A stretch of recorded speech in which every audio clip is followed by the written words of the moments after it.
Dear student, welcome to in my YouTube channel KV physics 11। आज हम इस वीडियो में क्लास 11th के चैप्टर इलास्टिसिटी एंड फ्लूइड मैकेनिक्स से नीट एग्जाम में पूछे गए क्वेश्चंस को डिस्कस कर रहे हैं। ये हमारा इस चैप्टर का बी पार्ट है। इस पार्ट में हम 2022 से लगा करके लास्ट ईयर 2025 तक जो नीट में क्वेश्चंस पूछे गए हैं उनको डिस्कस करेंगे। इससे पहले वाले पार्ट में हमने 2017 से लगा करके 2021 तक के क्वेश्चन डिस्कस किए थे और उम्मीद है कि वो वीडियो आप लोगों ने देख लिया होगा। तो आइए शुरू करते हैं। तो जो पहला हमारा क्वेश्चन है बहुत ही सिंपल है और ये न्यूमेरिकल भी नहीं है। क्या है कि if a soap bubble expands the pressure inside the bubble, 4 options given है। तो हमें excess of pressure inside the soap bubble का फार्मूला मालूम होना चाहिए, जो कि होता है एक्सेस ऑफ प्रेशर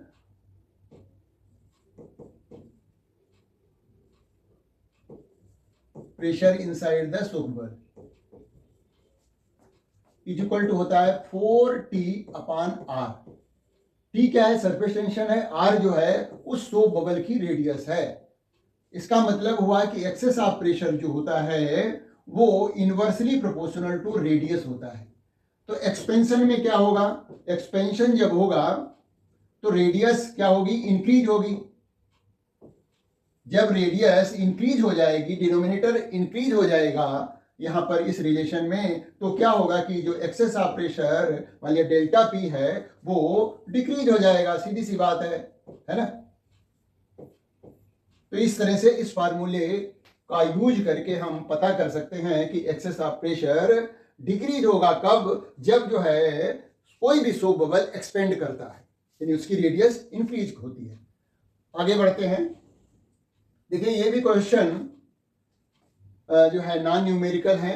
क्वेश्चन है ये spherical ball is dropped in a long column of highly viscous liquid, the curve in the graph shown which represent the speed of the ball v as a function of time।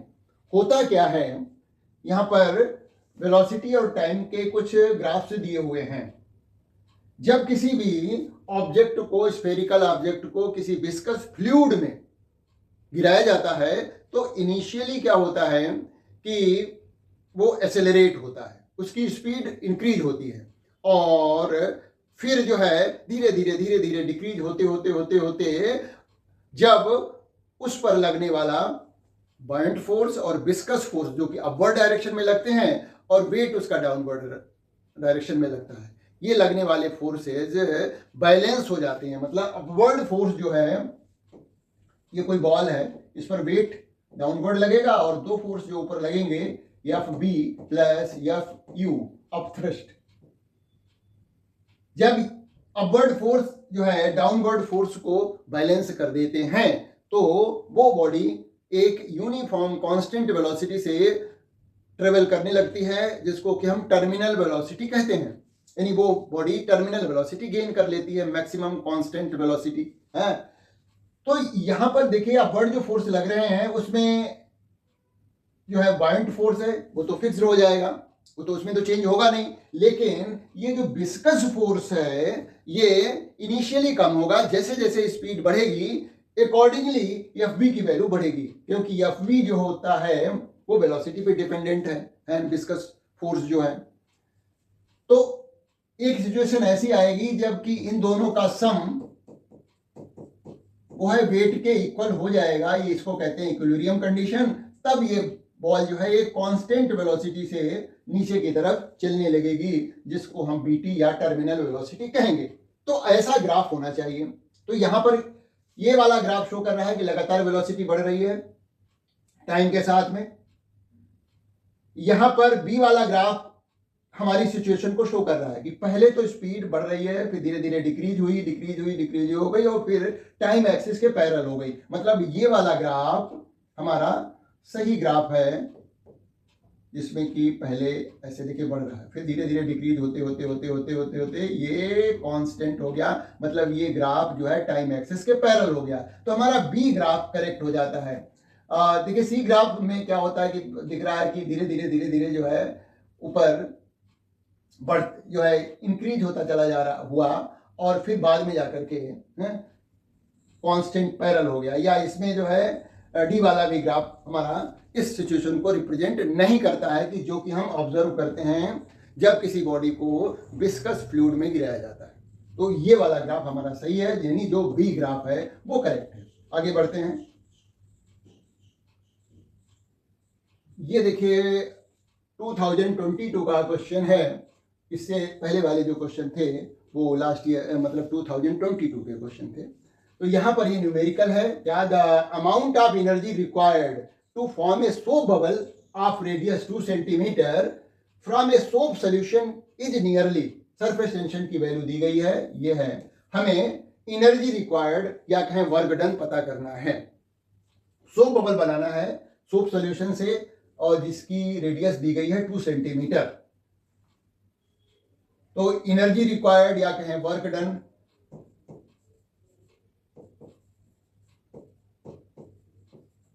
Energy required equal to work done होता है और इसका formula होता है change in area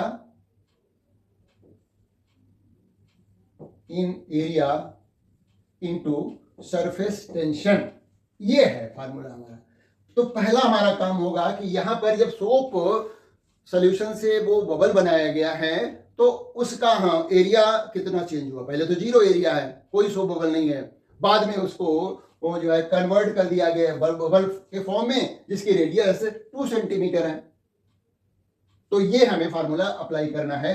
तो पहले change in area निकाल लेते हैं और सरफेस टेंशन से मल्टीप्लाई कर देंगे तो एनर्जी रिक्वायर्ड पता लग जाएगी। ठीक है, तो चेंज इन एरिया कैसे निकालेंगे। चेंज इन एरिया, देखिए सोप बबल में 2 सरफेसेस होते हैं, एक इनर सरफेस एक आउटर सरफेस। तो सरफेस एरिया का फार्मूला स्फेरिकल के केस में 4 पाई आर स्क्वायर होगा। 2 सरफेस होने की वजह से हम उसको 2 से मल्टीप्लाई कर देंगे, 2 इंटू 4 पाई आर स्क्वायर, ये चेंज इन सरफेस एरिया हो जाएगा। और तो एनर्जी रिक्वायर्ड हो जाएगी, डेल्टा ए हो गया, डेल्टा ए इंटू टी। तो ये कितना हो गया हमारा 8 पाई आर स्क्वायर, है ना। तो 8 pi R square into surface tension, value रख दीजिए 8 इंटू 3.14 इंटू आर स्क्वायर। देखिए रेडियस यहाँ पर 2 सेंटीमीटर गिवन है, इसको मीटर में चेंज कर लेते हैं, है ना। तो चाहे इसको हमने तो यहाँ पर स्मॉल आर लिख रखा है तो इसको भी स्मॉल आर कर देते हैं। डेल्टा ए इंटू टी, तो 8 pi R square into T into 2 into 10 to the power -2, इसको हमने मीटर में चेंज कर लिया, स्क्वायर कर दिया। और सरफेस टेंशन की वैल्यू जो है वो 0.03 गिवन है। इसको सॉल्व करेंगे तो 8 into 3.14 into 4 into 10 to the power -4 into 0.03। अब देखिए यहाँ पर 10 टू द पावर 4 माइनस का आ रहा है सब जगह, तो इसका मतलब हमें ये पावर बना के रखनी है ना। तो 3 4 जा 12 और 12 8 जा 96, है ना। इसकी और इसकी मल्टीप्लाई की तो आ गया 96 और डेसिमल लग जाएगा 2 प्लेस के बाद into 3.14 into 10 to the power -4। ठीक है, अब हम अप्रोक्सीमेटली देखें तो समझो ये 10 है, 0.96 इंटू 3 मतलब ये नियर अबाउट 1 है और ये 3 है, तो 3.14। तो इसका मतलब हमारा जो आंसर आना चाहिए 3 पॉइंट समथिंग आना चाहिए। ऐसे हम गेस कर लेते हैं वहां पर कॉम्पिटिटिव एग्जाम में, है ना। तो ये 1 हो गया अप्रोक्सीमेटली, ये 3 है तो 3 पॉइंट समथिंग आंसर है और 10 टू द पावर -4 तो मैंने निकाल ही ली है। तो इस तरह से 3 पॉइंट समथिंग का आंसर ही करेक्ट होगा। देखिए ये तो 30 है, ये तो रॉन्ग है ना, क्योंकि इसी से थोड़ा कंफ्यूजन हो सकता था। तो अब तो जो है हमारा आंसर तो 3 के अप्रोक्सीमेटली है, 10 टू द पावर -4 आ ही रहा है, इसका मतलब ए ऑप्शन करेक्ट हो जाता है। तो एक्चुअल कैलकुलेशन न करके हम अप्रोक्सीमेट कैलकुलेशन करते हैं कॉम्पिटिटिव एग्जाम में। हाँ, जब कोई ऑप्शन बहुत ही क्लोज होते हैं वहां हमें करना पड़ता है। आगे देखिए क्या है कि let a wire be suspended from the ceiling rigid support and stretched by a weight W attached at its free end. The longitudinal stress at any point of the cross sectional area A of the wire, देखिए ये कोई wire है और ये उसका cross sectional area A है ना, और यहां पर वेट W लगा दिया गया है। तो लॉन्गिट्यूडिनल स्ट्रेस क्या होगी हमें पता करना है ना। तो लॉन्गिट्यूडिनल स्ट्रेस, वैसे तो स्ट्रेस का फॉर्मूला क्या होता है, फोर्स अपॉन एरिया, और यहां पर फोर्स क्या होगा, वो वेट होगा, है ना, और एरिया ऑफ क्रॉस सेक्शन तो ए मालूम ही है। तो स्ट्रेस या कहें longitudinal stress, longitudinal stress is equal to होता है फोर्स अपॉन एरिया। तो फोर्स तो हमारा W है, एरिया A है, तो W upon A option correct हो जाता है। तो डी ऑप्शन करेक्ट हो गया। ये 2023 नीट का क्वेश्चन है। नेक्स्ट, ये क्वेश्चन भी 2023 का है। क्या है कि the potential energy of a long spring when stretched by 2 centimetre is U. If the spring is stretched by 8 centimeter, potential energy stored in it will be. तो यहां पर हमें पोटेंशियल एनर्जी का फार्मूला मालूम होना चाहिए। Potential energy stored in spring, और उसका फार्मूला होता है potential energy U is equal to होता है 1/2 kx²। के क्या है, स्प्रिंग कांस्टेंट है, x जो है वो एक्सटेंशन प्रोड्यूस्ड है, स्ट्रेसमेंट है। तो पहले केस में डेटा गिवन है 2 सेंटीमीटर का, यहां पर हम चेंज भी ना करें क्योंकि ये भी 2 सेंटीमीटर, ये भी 2 सेंटीमीटर में हमारा आंसर आ जाएगा।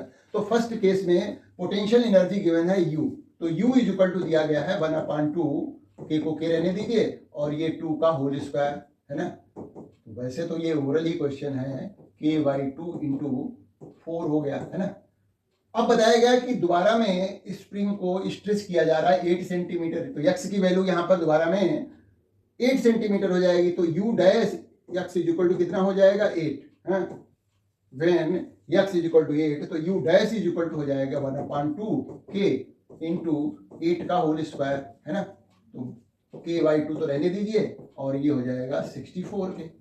इनको डिवाइड कर देंगे तो U dash upon U is equal to हो जाएगा दिस अपॉन दिस। जब इसको ऊपर रखेंगे, इसको नीचे रखेंगे, तो k/2 कट जाएगा, आ जाएगा 64/4। ये हो गया 16। तो U dash is equal to 16U।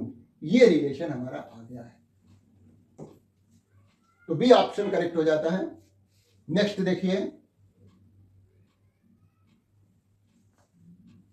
The venturimeter works on the principle of parallel axis, the principle of perpendicular axis, Huygens principle और बर्नौली थ्योरम। जिन लोगों ने थोड़ा बहुत भी पढ़ा होगा इस क्वेश्चन को तुरंत सॉल्व कर लेगा, यानी जो क्लास भी अटेंड किया है, क्योंकि ये जो वेंटुरीमीटर है जिसपे हम स्पीड ऑफ वाटर फ्लो निकालते हैं कि किस स्पीड से कोई लिक्विड फ्लो कर रहा है, और बाद में हम उसका वॉल्यूम भी निकाल लेते हैं कि गिवन टाइम में कितना वॉल्यूम जो है लिक्विड फ्लो किया। तो निश्चित रूप से ये हमारा इंस्ट्रूमेंट जो है वेंटुरीमीटर, वो बर्नौली प्रिंसिपल पर वर्क करता है, न कि पैरेलल एक्सिस थ्योरम तो मोमेंट ऑफ इनर्शिया की है, प्रिंसिपल ऑफ परपेंडिकुलर एक्सिस वो भी जो है मोमेंट ऑफ इनर्शिया है, हाइगेंस प्रिंसिपल ये तो वेव ऑप्टिक्स का है पार्ट है ना। तो ये बर्नौली प्रिंसिपल पर वर्क करता है वेंटुरीमीटर। अगला क्वेश्चन देखिए, ये 2024 का क्वेश्चन है, और यहां पर दिया गया है कि a thin flat circular dish of radius 4.5 centimetre is placed gently over the surface of water. If surface tension of water is 0.07 Newton per meter, then the excess of force required to take it away from the surface is। अब मान लिया कोई dish है और इस dish को या किसी वाटर सरफेस पे रखा गया है, ये डिश थी। अब डिश पर जो है जो फोर्स लगेगा जब हम इसको हटाएंगे, मतलब इसको हम इस सरफेस से हटाने की कोशिश करेंगे, तो इसके बाउंड्री के क्रॉस जो है फोर्स लगेगा नीचे की तरफ, हम तो ऊपर की तरफ लगा रहे होंगे, और इस तरह से सरफेस टेंशन के कारण जो है ये डिश जो है नीचे की तरफ खिंच रही होगी, है ना। हम इमेजिन करें कि कोई डिश है वाटर के सरफेस पे है, अब जब हम उसको ऊपर की तरफ उठाएंगे तो due to the surface tension वो हमारे उठाने का अपोज करेगी, मतलब सरफेस टेंशन की वजह से वो डिश जो है हमें मतलब रोकेगी उठाने से। तो हमें उतना ही फोर्स कम से कम लगाना पड़ेगा जितना कि उस पर सरफेस टेंशन लग रहा होगा। तो सरफेस टेंशन बाउंड्री के क्रॉस लगेगा पर यूनिट लेंथ के अकॉर्डिंग, जो डेफिनेशन है फोर्स पर यूनिट लेंथ है सरफेस टेंशन की। तो हमें वैसे तो सरफेस टेंशन का फार्मूला क्या होता है, फोर्स अपॉन लेंथ, है ना। और लेंथ यहां पर क्या है, इसकी सरकमफ्रेंस जो कि 2πr के इक्वल है। तो सरफेस टेंशन की वैल्यू गिवन है 0.7 है, 0.07 है। फोर्स हमें पता करना है और लेंथ जो है वो कितनी होगी 2πr, है ना, 2πr इंटू 2πr, सॉरी ये लेंथ हो गई। तो फोर्स इक्वल हो जाएगा 2πr इंटू 0.07, वैल्यू रख दीजिए यहाँ पर, सॉल्व कर लीजिए 2 इंटू, क्योंकि यहाँ पर 7 है तो 22/7 रखिए तो ज़्यादा बेटर रहेगा। r की वैल्यू दी गई है, इसको हमें मीटर में रख लेंगे, सेंटीमीटर में दी गई है 4.5, तो ये है 4.5 इंटू 10⁻⁻2 इंटू 0.07। देखिए ये जो है यहाँ पर 7 से ये 7 कट जाएगा, 0.01 आ जाएगा, मल्टीप्लाई करें तो देखिए ये 9 बन जाएगा, 9 है ना, 9 इंटू देखिए और 22 इंटू और ये हो जाएगा 10⁻⁻4, है ना। हमें देखिए सभी ये देखिए या तो न्यूटन में आंसर है या फिर मिली न्यूटन में आंसर है ना। तो मिली का मतलब 10⁻³ होना चाहिए, 10⁻³ का मतलब ये हुआ कि 0.9 कर दें इंटू 22 कर दें तो ये जो है 10⁻³ आने लगेगा। देखिए हम यहाँ पर कर रहे हैं, देखिएगा, तो ये क्या हो जाएगा, हमारा फोर्स F इक्वल हो जाएगा 0.9 इंटू 10⁻22 इंटू 10⁻³ तो इसको मल्टीप्लाई कर देंगे, 9 टू 18, 9 टू 18, 19 ये आया इंटू 10⁻³ तो इस तरह से 19.8 मिली न्यूटन आ गया। इतना तो न्यूटन आया, मिली न्यूटन के टर्म्स में आंसर दिए गए हैं, 19.8 मिली न्यूटन हमारा फर्स्ट ऑप्शन करेक्ट है। तो हम कुछ ऑप्शन जो दिए गए हैं उनको देखें और उसी के अकॉर्डिंग आंसर जो है निकालने की कोशिश करें जिससे कि जल्दी से मैच हो जाए गिवन ऑप्शन के साथ हमारा आंसर, है ना। नेक्स्ट देखिए, यहां पर ये 2024 का क्वेश्चन है, the maximum elongation of steel wire is of length 1 metre, मतलब ओरिजिनल लेंथ जो है वायर की दी गई है वो 1 मीटर दी गई है, L is equal to 1 metre given है यहाँ पर। If the elastic limit of the steel wire, यहाँ पर इलास्टिक लिमिट जो दी गई है, इलास्टिक लिमिट का मतलब होता है मैक्सिमम स्ट्रेस है 8 इंटू 10⁸ न्यूटन पर मीटर स्क्वायर, और यंग्स मॉडुलस y की वैल्यू दी गई है 2 इंटू 10⁻11। ये देखिए इलास्टिक लिमिट जो होती है ये हमें मालूम होना चाहिए, इलास्टिक लिमिट मतलब मैक्सिमम कितनी उस पर स्ट्रेस अप्लाई की गई है, की जा सकती है जिससे कि वो इलास्टिक लिमिट में रहे, मतलब जब हम उस पर फोर्स को रिमूव कर लें तो फिर से वो ओरिजिनल शेप और साइज को गेन कर ले। तो विद इन इलास्टिक लिमिट हमें रहना है। तो यहाँ पर जो मैक्सिमम स्ट्रेस अप्लाई की जा रही है वो है 8 इंटू 10⁸ न्यूटन पर मीटर स्क्वायर ये है। और हमें पता करना क्या है कि मैक्सिमम एलोंगेशन पता करना है, डेल्टा एल की वैल्यू पता करनी है। तो देखिए यंग मॉडुलस का फार्मूले में क्या होता है, एफ एल अपान ए डेल्टा एल, है ना, ये फार्मूला है। एफ अपान ए क्या होता है, स्ट्रेस होता है, तो ये तो हो गया स्ट्रेस, है ना, इनटू एल अपान डेल्टा एल, ये हो गया फार्मूला। डेल्टा एल निकालना है, वाई को उधर ले जाइए,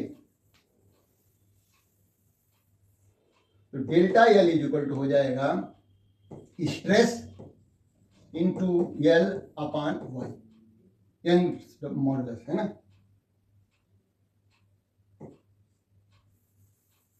स्ट्रेस गिवन है 8 इंटू 10⁸, लेंथ 1 मीटर गिवन है, अपान यंग मॉडुलस 2 इंटू 10⁻11 गिवन है। तो ये सॉल्व करेंगे तो ये हो जाएगा 4, तो 4 इंटू 10⁻³ और -3 का मतलब ये हुआ कि हमारा वैसे तो मीटर आंसर है इतना, मिलीमीटर में करना है तो ये 4 मिलीमीटर हो जाएगा, तो हमारा फर्स्ट ऑप्शन करेक्ट हो जाता है।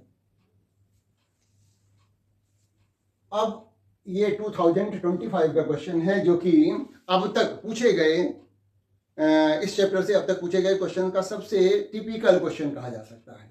टिपिकल क्यों है, क्योंकि ऐसा कॉन्सेप्ट क्लास 11th में तो पढ़ाया नहीं गया। देखा जाए तो ये थोड़ा हायर लेवल का क्वेश्चन है, यानी हायर क्लास में ऐसा कुछ पढ़ाया जाता होगा, है ना, इसीलिए ये टिपिकल है। कभी कभी पूरे नीट के क्वेश्चन पेपर में क्या है कि किसी 1-2 चैप्टर से कुछ डिफिकल्ट क्वेश्चन दे दिए जाते हैं, है ना, वो एक्स्ट्रा ऑर्डिनरी स्टूडेंट के लिए होते हैं, है ना। क्या है question, consider a water tank shown in the figure, it has 1 ball at x is equal to L. कोई वाटर टैंक है, ये 0 है यहां पर, और ये 0 पोजीशन है, x is equal to L पर ये एक वॉल है ना। It has 1 ball x is equal to L at x is equal to L and can be taken to be very wide. Wide का मतलब है कि जेड डायरेक्शन में, इस तरह से, ऐसे ये टैंक की बॉल है इस तरह को, है ना, very wide in Z direction when filled with liquid the surface tension S and density rho. कोई इसमें लिक्विड भरा गया टैंक में जिसका सरफेस टेंशन एस है और डेंसिटी रो है। The liquid surface makes angle θ0, जो कि काफी छोटा एंगल यहाँ पर बन रहा है, θ0 very very less than 1 with the x axis at x is equal to L. तो यहाँ पर जो मेनिस्कस है वो उस वॉल के साथ में ये एक स्मॉल एंगल बना रहा है। If yx is the height of the surface, then the equation of yx is, और यहाँ पर हमें कंसीडर करना है कि θx is equal to sine theta is equal to tan theta is equal to dy/dx। मतलब जब एंगल छोटा होता है तो साइन, यदि थीटा को हम साइन थीटा ले सकते हैं, is equal to tan theta ले सकते हैं, यानी साइन थीटा और टेन थीटा तब इक्वल होते हैं जब थीटा की वैल्यू बहुत ही छोटी होती है, और जी जो है एक्सेलरेशन ड्यू टू ग्रेविटी बताया गया है। तो हमें इसके लिए थोड़ा बियॉन्ड सिलेबस जाना पड़ेगा और समझना पड़ेगा कि किस तरह से हम y के लिए, जो if the y is the height of the surface then the equation for y, तो इक्वेशन जो है निकालना है y के लिए और ऑप्शन हमें गिवन है। तो हम आगे स्लाइड पे चलते हैं और देखते हैं। देखिएगा यहाँ पर ये 4 ऑप्शन दिए गए हैं कि dy/dx is equal to this और दिस। तो हमने वही फिगर बना ली है जो पीछे दी गई थी, और यहाँ पर हम सॉल्यूशन में क्या यूज करने जा रहे हैं। देखिएगा सॉल्यूशन में the Young's Laplace equation relate the curvature surface to the pressure difference across the surface due to the surface tension. होता क्या है, कोई भी जब लिक्विड किसी टैंक में या वेसल में भरा जाता है तो ये कर्व सरफेस बनता है, ऐसे कर्व सरफेस बनता है ना। और ये कर्व सरफेस क्यों बनता है, ड्यू टू सरफेस टेंशन। भाई सरफेस टेंशन की वजह से उसका जो ओपन एरिया है ओपन सरफेस है, it try to decrease its surface area due to the surface tension, जिसके वजह से वो सरफेस कर्व्ड हो जाता है, उसका ओपन सरफेस मेनिस्कस जो होता है वो कर्व सरफेस हो जाता है। तो इसकी वजह से सरफेस टेंशन की वजह से सरफेस कर्व हुआ, और कर्व होने की वजह से हमें मालूम है कि जैसे सोप बबल के अंदर एक्सेस ऑफ प्रेशर होता है, उसी तरह से यहाँ पर भी जो कर्व सरफेस बनेगा उसमें प्रेशर डिफरेंस क्रिएट हो जाएगा due to the surface tension, है ना। Due to surface tension pressure difference create होगा। और हाइड्रोस्टेटिक प्रेशर तो लगता ही है, लिक्विड जो है वेट की वजह से या ग्रेविटेशनल फोर्स की वजह से जो है नीचे की तरफ एक फोर्स लगता है ना, due to the weight of the liquid column. तो जब वो इक्विलिब्रियम कंडीशन आएगी तो जो एक्सेस ऑफ प्रेशर है, या कहें pressure due to the curve surface, और ये क्यों है, due to the surface tension है, तो pressure difference due to the surface tension on curve surface will be balanced by the downward force, downward pressure exerted on the liquid column या exerted by the liquid column। तो यहाँ पर बताया गया है कि यंग्स लैप्लास इक्वेशन, एक जो कि 11th में तो पढ़ाई नहीं जाती, हायर क्लास में निश्चित रूप से इसको पढ़ाया गया है। The Young's Laplace equation relate the curvature of surface, यहाँ पर पॉइंट ए पर जो है ये कर्व सरफेस है, इसका curvature curvature of the surface to the pressure difference across the surface due to the surface tension। जो कर्व सरफेस है वो क्यों है, due to the surface tension है। तो कर्वेचर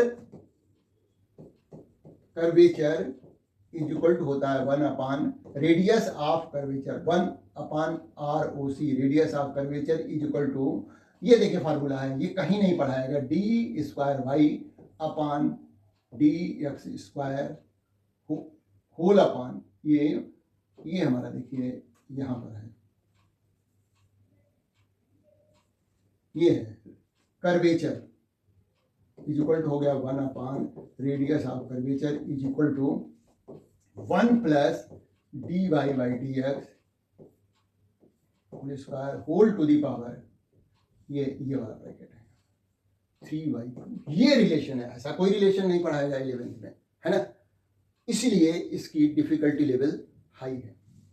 तो ये क्या है, Young's Laplace equation that relate the curvature of surface to the pressure difference. तो ये तो कर्वेचर का फॉर्मूला है ना, कर्वेचर।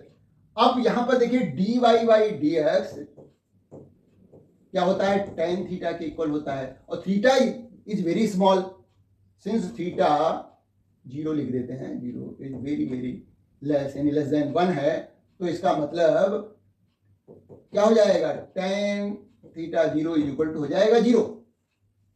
tan थीटा 0 की वैल्यू बहुत कम होने की वजह से ये d y by d x की वैल्यू कितनी हो गई, 0 हो गई। तो यहां पर डिनोमिनेटर में क्या आ जाएगा, 1 प्लस 0 का स्क्वायर मतलब 0 टू दी पावर 3/2, यानी 1 की पावर 3/2, तो 1 ही हो जाएगा। मतलब हमारा देखा जाए तो कर्वेचर जो है, कर्वेचर अप्रोक्सीमेटली इक्वल टू हो गया D square Y upon D x square. अब जो यंग्स लैप्लास इक्वेशन क्या रिलेट करती है, curvature of surface to the pressure difference, ये है Young's Laplace equation. Delta P is equal to हो जाएगा सरफेस टेंशन इनटू कर्वेचर, ये है, और कर्वेचर का अप्रोक्सीमेट वैल्यू आ गई इतनी, तो delta P is equal to हो गया सरफेस टेंशन, क्वेश्चन में यस दिया हुआ है, और कर्वेचर की वैल्यू हो गई d square Y upon D x square. ये रिलेशन आ गया प्रेशर डिफरेंस का। ये प्रेशर डिफरेंस हम पॉइंट ए की बात कर रहे हैं, है ना, इस पॉइंट पे जो कर्व सरफेस बन रहा है भाई पूरा कर्व ऐसे बनेगा, है ना, तो इस पॉइंट पर कितना हाइड्रोस्टैटिक प्रेशर लग रहा होगा वो इस प्रेशर डिफरेंस को बैलेंस करेगा। तो देखिए प्रेशर जो है, हाइड्रोस्टैटिक प्रेशर या कहें liquid pressure at point A is equal to क्या हो जाएगा, डेंसिटी क्या दी, रो दी गई है, हाइट कितनी होगी, वाई हो जाएगी, तो रो वाई जी। ये लिक्विड प्रेशर एट पॉइंट ए। तो ये जो प्रेशर आया इसको भी हम डेल्टा पी लिख देते हैं। तो ये दोनों आपस में बैलेंस हो जाएंगे इन इक्विलिब्रियम कंडीशन, है ना। तो ये इसको डेल्टा पी न लिख करके हम इक्विलिब्रियम कंडीशन लिख देते हैं। तो इन इक्विलिब्रियम कंडीशन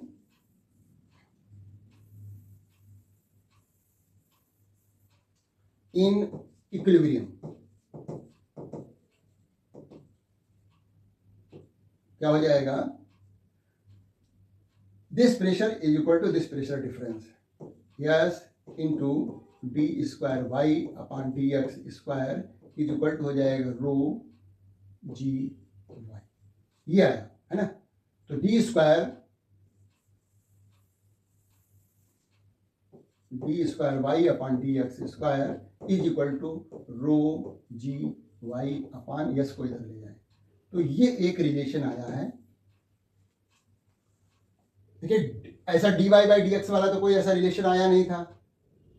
अब यहां पर जो बी ऑप्शन में दिया गया D square Y upon D x square is equal to rho G X आ रहा है।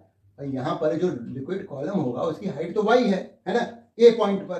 तो यहां पर जो प्रेशर एक्सर्ट करेगा लिक्विड कॉलम वो ये होगा, वाई के टर्म्स में होगा, न कि एक्स के टर्म्स में होगा। तो इसका मतलब d square Y upon D x square is equal to rho g y upon S, rho g y upon S. ये ऑप्शन करेक्ट हो जाता है। रूट आने का कोई क्वेश्चन ही नहीं अराइज होता। फिर यहाँ पर ये तो सेकंड डेरिवेटिव है ना, एक डिफरेंशियल इक्वेशन है, लीनियर डिफरेंशियल इक्वेशन ये हमें मिल रही है। तो ऐसा नहीं है कि इसका स्क्वायर हटा देंगे तो आगे रूट लगेगा। फिर वहां पर वाई भी लिखा हुआ है, तो सॉरी एक्स भी लिखा हुआ है, जबकि हमारा जो लिक्विड कॉलम है उसकी हाइट जो है, डेप्थ जो है वो वाई है। तो वाई के टर्म्स में आना चाहिए था हाइड्रोस्टेटिक प्रेशर। तो ये वाला ऑप्शन करेक्ट हो जाता है। तो इस तरह से हम लोगों ने लास्ट ईयर तक के इस चैप्टर के क्वेश्चन डिस्कस कर लिए हैं। तो कुछ और ओल्ड ईयर के क्वेश्चन को प्रैक्टिस में लाएं, प्रैक्टिस कर लें, तो हम इस चैप्टर को पूरी तरह से तैयार कर सकते हैं नीट के लिए। तो मिलते हैं नए चैप्टर के साथ नए वीडियो में।